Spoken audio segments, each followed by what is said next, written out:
Indonesia, negara yang kaya akan keragaman, negara di mana begitu banyak perbedaan. Keselarasan menjadi hal yang mengherankan. Tapi itu kata mereka.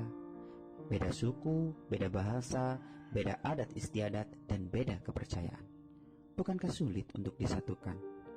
Walau setiap langkah menapaki jalannya masing-masing, namun bagi kami, membangun relasi adalah sebuah keniscayaan yang harus diwujudkan dalam menghadapi perbedaan. Bukan tentang apa dan siapa, namun tentang bagaimana kita menyikapi sesuatu yang mungkin berbeda dari kita. Bukan urusan kita membuat sisi bumi menjadi seragam. Tugas kita hanyalah hidup nyaman, damai dengan banyak perbedaan. Karena kita berada dalam satu bingkai yang sama, yaitu bingkai toleransi. Di Indonesia, keragaman dalam beragama itu sulit bahkan tidak mungkin dihilangkan bagi bangsa Indonesia. Keragaman ini diyakini sebagai takdir yang tidak diminta, melainkan sebuah pemberian dari Tuhan Yang Maha Esa. Bukan untuk ditawar, tapi untuk diterima. Sehingga moderasi hadir untuk mencari persamaan, bukan untuk mempertajam perbedaan.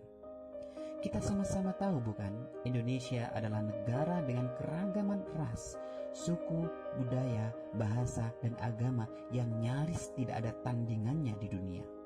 Selain 6 agama yang paling banyak dipeluk oleh masyarakat, ada ratusan bahkan ribuan suku, bahasa, dan aksara daerah serta adat istiadat dan kepercayaan lokal di Indonesia. Indonesia merujuk pada data Badan Pusat Statistik atau BPS tahun 2010, secara keseluruhan jumlah suku dan subsuku di Indonesia adalah sebanyak 1.331. Meskipun pada tahun 2013 jumlah ini berhasil diklasifikasi oleh BPS itu sendiri bekerja sama dengan Institute of Southeast Asian Studies atau ISEAS menjadi 633 kelompok suku-suku besar. Terkait jumlah bahasa, Badan Bahasa tahun 2017 juga berhasil memetakan dan memverifikasi 652 bahasa daerah di Indonesia, tidak termasuk dialek dan subdialeknya. Sebagian bahasa daerah tersebut bahkan punya aksaranya sendiri. Beragam banget bukan? Jadi karena hal-hal tadi, toleransi itu penting dan moderasi beragama adalah kuncinya. Toleransi adalah sikap saling menghormati dan menghargai antar individu atau antar kelompok.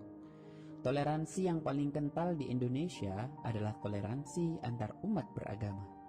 Dalam hal ini, toleransi merupakan tindakan saling menghargai antar umat beragama tanpa memandang agama apa yang dianut. Jadi, kita harus saling menghargai satu sama lain. Di Indonesia, ada 6 agama yang sudah diakui oleh negara, yaitu Islam, Katolik, Protestan, Hindu, Buddha, dan Konghucu. Dengan demikian, semua penganut agama ini wajib dihargai dan diperkenankan menjalankan ibadahnya masing-masing tanpa adanya diskriminasi. Bukankah kita tahu bahwa salah satu esensi kehadiran agama adalah untuk menjaga martabat manusia sebagai makhluk ciptaan Tuhan, termasuk menjaga untuk tidak menghilangkan nyawanya. Itulah mengapa setiap agama selalu membawa misi damai dan keselamatan. Bukankah kita tahu, ribuan tahun setelah agama-agama lahir, manusia semakin berkembang dan beragam, bersuku-suku, berbangsa-bangsa, beraneka warna kulit, tersebar di berbagai negeri dan wilayah. Bukankah kita tahu, khusus dalam konteks Indonesia, moderasi beragama sebagai strategi kebudayaan dalam merawat keindonesiaan dengan segala keunikannya? Dan bukankah kita tahu, Islam sangat menekankan terciptanya kerukunan antara umat beragama? Sekarang, udah sadar kan pentingnya moderasi beragama itu? Rasulullah SAW pernah ditanya, agama manakah yang paling dicintai oleh Allah? Maka beliau menjawab, Al-Hanifiyah As-Samhah, yang lurus lagi toleran. As-Samhah berasal dari kata tasamuh yang merujuk pada makna toleransi. Dengan berpegang teguh pada nilai-nilai Pancasila, kita seharusnya dapat meningkatkan rasa persaudaraan kepada antar sesama. Tugas kita semua sebagai bangsa Indonesia demi menjaga keutuhan bangsa, hal tersebut dapat diwujudkan dengan menerapkan sikap toleransi di dalam kehidupan sehari-hari sedari dini. Hal-hal sederhana seperti membimbing anak-anak untuk menghormati pendapat orang lain hingga mengajarkan mereka untuk tidak mendiskriminasi suku, agama, dan ras dalam pergaulan adalah sebagian contoh sikap toleransi. Namun kenyataannya, isu perpecahan dan intoleransi yang kian marak jadi faktor pemecah belah keutuhan suatu bangsa. Belakangan ini, negeri kita tercinta dihantam berbagai permasalahan internal, terutama tentang integrasi nasional. Kurangnya sikap toleransi jadi pemercik utama rusaknya kerukunan antar sesama.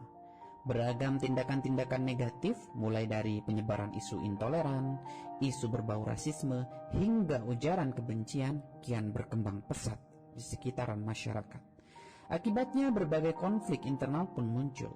Dan hal tersebut lantas memicu terjadinya pergesekan antara kelompok mayoritas kepada minoritas. Sikap merasa paling benar dan main hakim sendiri lambat laun berujung pada tindakan kekerasan dan vandalisme. Jika buku adalah jendela dunia, maka bahasa adalah jalannya. Jika beda agama adalah takdir kita, maka toleransi mempertajam persamaannya.